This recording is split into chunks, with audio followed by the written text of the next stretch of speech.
하나님의 말씀 봅니다. 하나님의 말씀은 출애굽기 1장 1절에서 14절, 구약성경 81조. 야곱이 함께 각각 자기 가족을 데리고 애굽에 이른 이스라엘 아들들의 이름은 이러하니라. 르우벤과 시므온과 레위와 유다와 이사갈과 스불룬과 베냐민과 단과 납달리와 갓과 아셀이요. 야곱의 허리에서 나온 사람이 모두 70이요. 요셉은 애굽에 있었더라. 요셉과 그의 모든 형제와 그 시대의 사람은 다 죽었고 이스라엘 자손은 생육하고 불어나 번성하고 매우 강하여 온 땅에 가득하게 되었더라. 요셉을 알지 못하는 새 왕이 일어나 애굽을 다스리니 그가 그 백성에게 이르되 이 백성 이스라엘 자손이 우리보다 많고 강하도다. 자, 우리가 그들에게 대하여 지혜롭게 하자. 두렵건대 그들이 더 많게 되면 전쟁이 일어날 때에 우리 대적과 합하여 우리와 싸우고 이 땅에서 나갈까 하노라 하고 감독들을 그들 위에 세우고 그들에게 무거운 짐을 지어 괴롭게 하여 그들에게 바로를 위하여 굳고 비성 비돔과 나함셋을 건축하게 하니라. 그러나 학대를 받을수록 더욱 번성하여 퍼져나가니 애굽 사람들이 이스라엘 자손으로 말미암아 근심하여 이스라엘 자손에게 일을 엄하게 시켜 어려운 노동으로 그의 생활을 괴롭게 하니 곧 흙 이기기와 벽돌 굽기와 농사의 여러 가지 일이라. 그 시키는 일이 모두 엄하였더라. 아멘. 그래서 오늘 1장은 애굽으로부터 구원받는 이스라엘을 출애굽기 1장에서 18장까지다. 그 다음에 속박으로부터 구원을 위한 준비, 오늘 출애굽기 1장에서 4장 31절. 그리고 오늘 말씀은 이스라엘 자손은 애굽에서 요셉이 죽은 후 속박을 당한다. 그리고 고난받는 것이 불공평하게 보여도 때로는 그것이 필요하며 하나님께서 안 계신 것처럼 보여도 하나님은 항상 역사하고 계신다. 신자들은 세상이 우리를 반대하고 대적할 것을 예상하며 이에 굴하지 않고 더욱 신실하게 하나님의 계획을 이 세상에 펼쳐 나가신다. 그럼 오늘 고난 속에서 새로운 길을 여시고 새로운 출애굽 시대를 여는 하나님은 어떤 분이신가 하는 말씀을 오늘 1장 1절부터 14장 말씀을 중심으로 해서 한번 다시 살펴봅니다. 야곱의 아들들의 이름 그랬습니다. 오늘 말씀은 야곱과 함께 각각 자기 가족을 데리고 이집트로 내려간 이스라엘의 아들들의 이름은 르우벤과 시므온과 레위와 유다와 이사갈과 스불룬과 베냐민과 단과 납달리와 갓과 아셀이다. 이미 이집트에 내려가 있는 요셉까지 합하여 야곱의 혈통에서 태어난 사람은 모두 70명이다. 오늘 말씀을 시작하면서 야곱의 아들들의 이름을 쭉 먼저 나열해요. 왜 그러냐?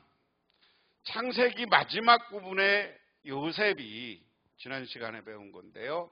친족들을 용서하고 마지막 죽으면서 친족들에게 당부합니다. 이것은 약속의 땅으로 하나님의 인도하심을 따라 가라. 오늘 창세기의 결론은 뭐냐? 요셉의 이야기가 성공하고 다 했지만 애굽에서의 성공은 부족한 것이다. 그것의 완성은 출애굽해서 가나안 땅으로 가야 되는 거예요. 약속의 땅으로 가야 되는 거예요. 약속의 땅으로 가기 위해서는 약속의 땅에 누가 가야 되는지가 나오는 거죠. 누가 가오는데 그 나오는 사람들은 누구예요? 야곱의 자녀들의 이름을 쓰면서 야곱의 자식들의 후손이 하나님의 인도를 따라 약속의 땅으로 가야 되는 거야. 그래서 그것을 확인하는 과정이다. 이렇게 보면 됩니다. 그 다음에 세월이 지나서 요셉과 그의 모든 형제와 그 시대 사람들은 다 죽었다. 그러나 이스라엘 자손은 자녀를 많이 낳고 번성하여 그 수가 불어나고 세력도 커졌다. 마침내 그 땅에 가득 퍼졌다. 자, 오늘 하나님이 약속의 땅으로 가기 위해서 이스라엘을 축복해. 야곱의 자녀를 축복하는데 축복은 뭐냐? 이스라엘의 후손들이 번성하였다. 그래서 이스라엘의 땅에 많아졌다. 간 건 70명 갔는데 지금은 70명보다 더 많아진 거예요. 나중에 남자만 60만 명이라고 출애굽 인원을 이야기하니까 그렇게 많아진 인원이었고, 오늘 이야기한 게 땅에 가득 퍼졌다. 어디 땅에? 애굽 땅에. 그 다음입니다. 요셉을 알지 못하는 새 왕이 일어나서 이집트를 다스리게 되었다. 그렇습니다. 요셉을 알지 못하는 새 왕. 애굽은 고대 사회부터 문명이 이루어지고서부터 왕 바로가 다스리기 시작해요. 근데 하나의 왕이 있으면 그 왕을 이루고 그 왕의 후손이 계속해서 다스리는 것을 우리는 왕조 그럽니다. 우리나라는 어떻게 해요? 고구려는 고씨가 다스렸어요. 그 다음에 삼국통일은 김씨가 다스렸어요. 신라는. 그 다음에 고려는 왕씨가 다스렸어요. 조선은 이씨가 다스렸어요. 동양은 이 성씨가 바뀌면 나라 이름을 바꾸는데, 여기는 그냥 나라 이름을 바꿨다기보다 나라 이름들도 바꿨겠지만 그냥 1왕조, 2왕조, 3왕조, 4왕조 이렇게 지금 구분합니다. 이 애굽은. 그러니까 요셉을 모르는 것은 요셉을 모르는 새로운 왕조가 열렸다는 거예요. 대부분 학자들은 이란 쪽에서, 페르시아 이쪽에서 셈족이 침략해 와서 왕조를 새롭게 바꿨다, 이렇게 고고학자들은 오늘 장면을 이야기합니다. 그 다음에 9절에 그 왕이 자기 백성에게 말하였다. 이 백성 곧 이스라엘 자손이 우리보다 수도 많고 힘도 강하다. 그러니 이제 우리는 그들에게 신중히 대처하여야 한다. 그렇지 않으면 그들의 수가 더욱 불어날 것이고, 또 전쟁이라도 일어나는 날에는 그들이 우리의 원수들과 합사하여 우리를 치고 이 땅에서 떠날 것이다. 여기가 지금 이집트고요. 여기가 가나안이고 아람이고, 그 당시에 그 당시에 민족과 나라들을 고대 시대를 이야기한 지도입니다. 이것도 지금 보면 이것도 그 지도인데 보세요. 그리스, 루디아, 두발, 아르박, 아수르, 아람, 가나안, 이집트, 붓, 리비아, 에티오피아, 구스, 메디아, 마데, 엘람, 페르시아, 지금의 이란. 그래서 이 이집트만 머물러 있었던 게 아니라 이 주변 나라로부터 늘 공격받았어요. 특히 강한 게 이쪽 페르시아 세력이 강하거나 이쪽 세력이 강해지면 이집트를 반드시 침략했습니다. 대부분의 학자들은 지금 요셉을 모르는 왕이 되었다는 것은 이쪽에 어느 나라인지는 알 수 없지만 이집트를 침략해서 새로운 왕이 생긴 것이다. 우리나라는 이것처럼 이쪽에 있는 사람들이 가서 왕조를 새롭게 세웠다. 우리는 그렇게 이해해야 된다. 그러니까 애굽을 모르는 거예요. 그런데 오늘 여기서 중요한 게, 애굽 와보니까 애굽 백성들이 노동을 하는데 힘이 세, 수도 많아. 그 왕이 백성들에게 이야기하는 거예요. 야, 저들을 신중히 대하지만 우리가 민족이 다른데 만약에 이곳에서 자기들이 쳐들어온 것처럼 다른 곳에서 공격해 오면 저 사람들이 우리 편 들지 않고 상대편 들어서 우리를 오히려 내부에서 공격하면 전쟁 나서 우리는 망한다. 자기들이 쳐들어와서 보니까 쫓겨날 것을 염려하는 거죠. 그래서 이집트 사람들은 이스라엘 자손이라고 불리는 공사감독관을 두어서 강제 노동으로 그들을 억압하였다. 이스라엘 자손은 바로가 곡식을 전향하는 성읍 곧 비둠과 라암셋을 건설하는 일에 끌려 나갔다.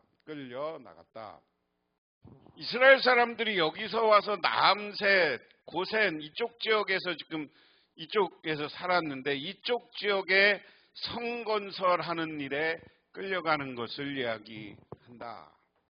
그래서 감독관을 두어서 이스라엘 사람들을 다스리게 하고 감독하게 했습니다.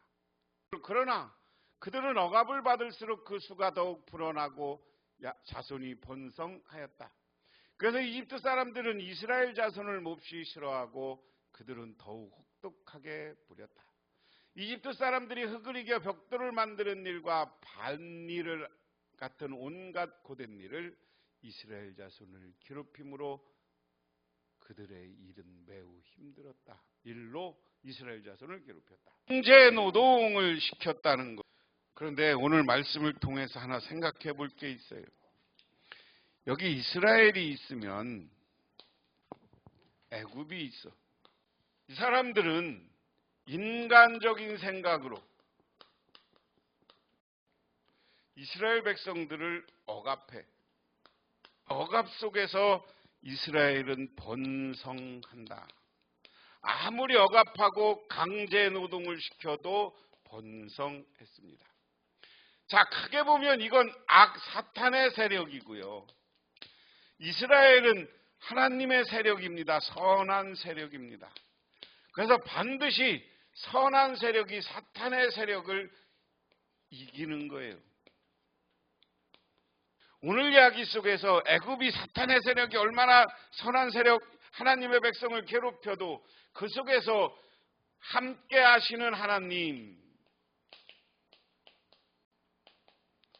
하나님은 우리와 함께 하심으로 하나님이 함께하는 백성은 어떠한 억압과 어떠한 고난 속에서도 번성하고 축복된 인생을 살아갈 수 있는 줄 믿으시기 바랍니다. 오늘 말씀을 다시 정리해보면 출애굽기 1장은 창세기에 나오는 요셉 이야기 후반부와 이어지는 내용입니다. 애굽에 내려간 야곱의 자손은 비교적 짧은 기간 그곳에서 크게 번성합니다. 이는 창조 이야기를 시작으로 창세기 전반에 반복되는 하나님의 복이 성취되는 결과였습니다. 역설적이게도 이러한 복의 결과는 바로와 애굽 사람들에게는 큰 위협이 되었고 이스라엘 자손에게는 바로가 부과한 엄청난 양의 강제 노역으로 이어졌으며 급기야 이스라엘 자손에 속한 남자 아기들의 목숨을 빼앗으려는 영아 살해를 시도로 기결됩니다. 이와 같은 상황에 처한 대부분 사람들은 아마도 하나님의 부재를 경험하거나 하나님은 과연 정의로우신가라는 가로 대변되는 신정론의 문제를 제기할 것입니다. 그러나 애굽 바로의 박해와 학대가 가혹해질 수 있도록 이스라엘 자손을 향해 베푸시는 하나님의 복의 강도와 열매는 오히려 기하급수적으로 증가합니다. 박해를 가하는 자들이 근심에 빠지는 장면을 보여주듯이 오늘 본문은 이 모든 문제의 상황 가운데서도 묵묵히 역사하시는 하나님의 섭리를 부각시킵니다. 다시 말해 하나님은 당신의 백성이 그분의 부재를 느끼고 박해와 압제를 경험하는 바로 그곳에서 그들과 함께 하시고 나아가 그들을 위한 구원의 역사를 계속 이루어 가십니다. 기도하겠습니다. 하나님 아버지 감사를 드립니다. 하나님께서는 우리를 사랑하시기에 우리를 선택하여 주셨고 우리에게 큰 복을 내려 주십니다. 그것은 오늘 이스라엘 백성들을 이집트의 왕이 바로가 학대하지만 강제 노역 속에서도 그들을 번성하였습니다. 그러므로 하나님이 우리와 함께할 때 우리는 모든 문제를 해결하고 승리할 수 있음을 깨닫게 하옵소서. 예수님 이름 받들어 기도드리옵나이다.